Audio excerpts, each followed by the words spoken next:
Hi, I'm Miranda, and this is Miranda Made.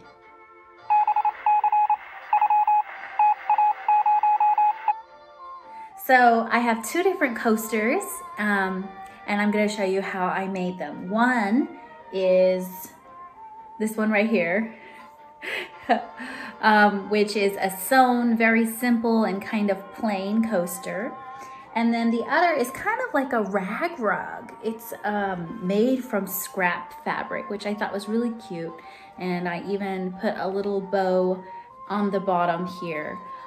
This one definitely took more time than the other one, but I'm gonna show you both of those. Maybe that's something you'd like to make. I hope you enjoy it. Let's get into it. For this first method, in order to make 4 coasters, I'm using 8 squares on the right and then 4 squares to go inside to bulk up the coaster.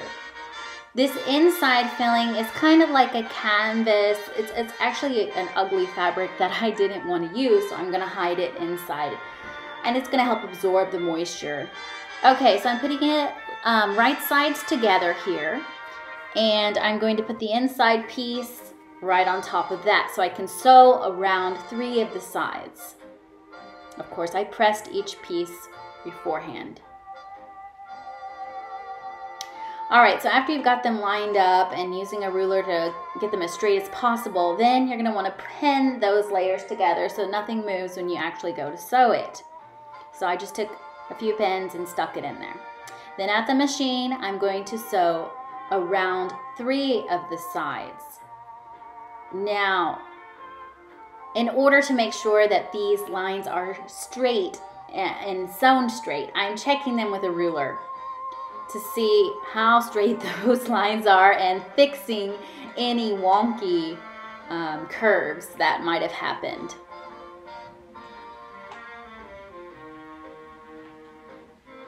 And after that, I'm just gonna trim down the edges. You can see I had to re-sew that line because it wasn't very straight, but you're never gonna see that on the outside. So being careful not to cut your sewing line, just go ahead and cut. All right, and now we're ready to flip it through and sew the 4th side. So I took it over and I ironed it. I first finger pressed it, getting those corners as best I could, and then I went and actually pressed it to get that nice smooth finish so I can top stitch all the way around.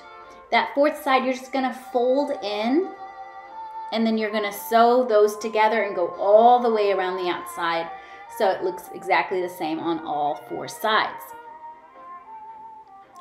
I should have changed my needle to a thicker needle, but it was okay, thank God. The needle didn't break, but of course, with many layers, it's better to have a larger size needle.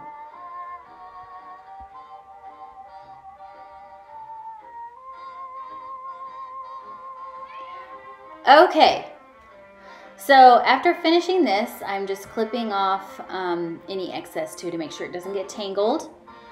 And of course, back stitching. And here it is. It looks pretty good, not totally perfect, but pretty close. And very simple yet cute. So this is a very versatile, it could be for a men's house or a woman's house. Not too feminine, but still very attractive. And this is kind of what it looks like when you put your glass on it. I can even fit the picture on it, so I do like the larger size. For coaster number 2, we're going to make a rag coaster. So these are strips of fabric about 2 inches wide at various lengths, and I've just tied them together with a simple knot, and now I'm going to braid the 3 pieces together. So you're going to want to put your knot somewhere that you can hold it down with something so it doesn't come undone when you're braiding it. And then you just do a very basic, simple braid. You can fold them in half, try to hide the raw edges, but it is made from rags, so it's not meant to be completely finished, and it is meant to have sort of a rustic look. So I'm just going to braid all the way down, and you can make it as long basically as you want. So here you can fold in other rag pieces, kind of like French braiding. You just fold it over the existing strip and then hold it as you braid it until it gets kind of stabilized within the braid. It's not that hard to do as long as you practice a couple times. If you've done French braiding before, this is probably will be easier for you. Okay, so I'm just continuing this until I get a long enough strip to fold it into a circular looking coaster. So this one ended up being something like 29 inches long from knot to knot. And that was the perfect size for my coaster. So I took the tail and tied a little knot, and then I basically tied a bow. So it'll be really cute at the end. And I did fiddle with this quite a while to get it to look the way I wanted it. Just play with it until you think it looks pretty. And then it'll make your ending very cute. And then I just cut off the remaining part of that tail.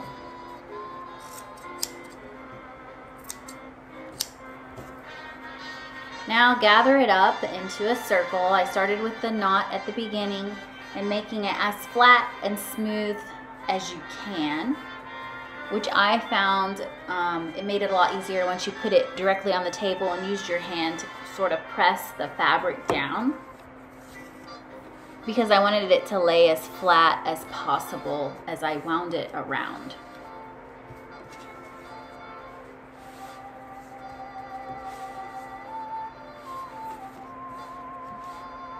And then I just used some pins to hold everything in place so that when I go to sew it, I can get the correct shape.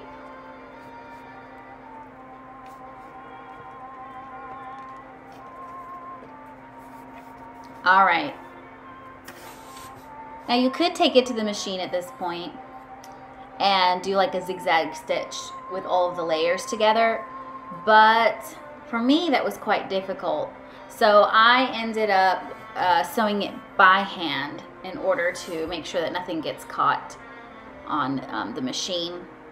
So I basically used some plain white thread and a needle and doubled the thread, tied it at the end, and then I just did kind of like a whip stitch all the way around to fasten the layers together. I didn't worry too much about having perfect stitch lengths or anything like that. As long as it was secured, all the layers secured together, I was happy with that, because again, it's made from rags. It's supposed to look a bit shabby chic. And so I just continued this all the way around. I started with the bow, fastening it into place, sewing it into place, and then I went all the way around from the outer to the inner. You could of course start from the inner and go out to the outer layers. It's kind of up to you.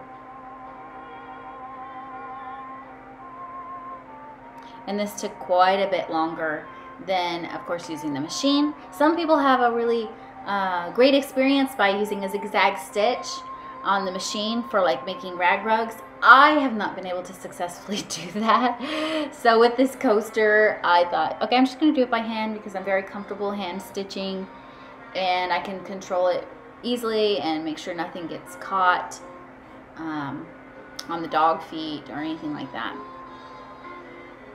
And this is fun to do, like if you're watching a movie or a television show or something. And you can use completely leftover fabric, no need to go out and buy anything. If you're already sewing, I would just use scraps.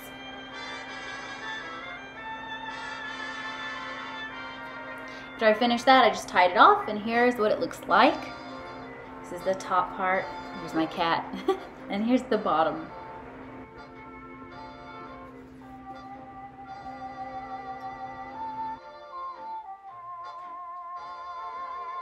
Thank you so much for staying tuned to the end and watching this video. I hope you enjoyed how to make some coasters, and please share in the comments any sewing projects you're working on or things you'd like to see in the future. Thank you so much for watching, and I'll see you in the next video.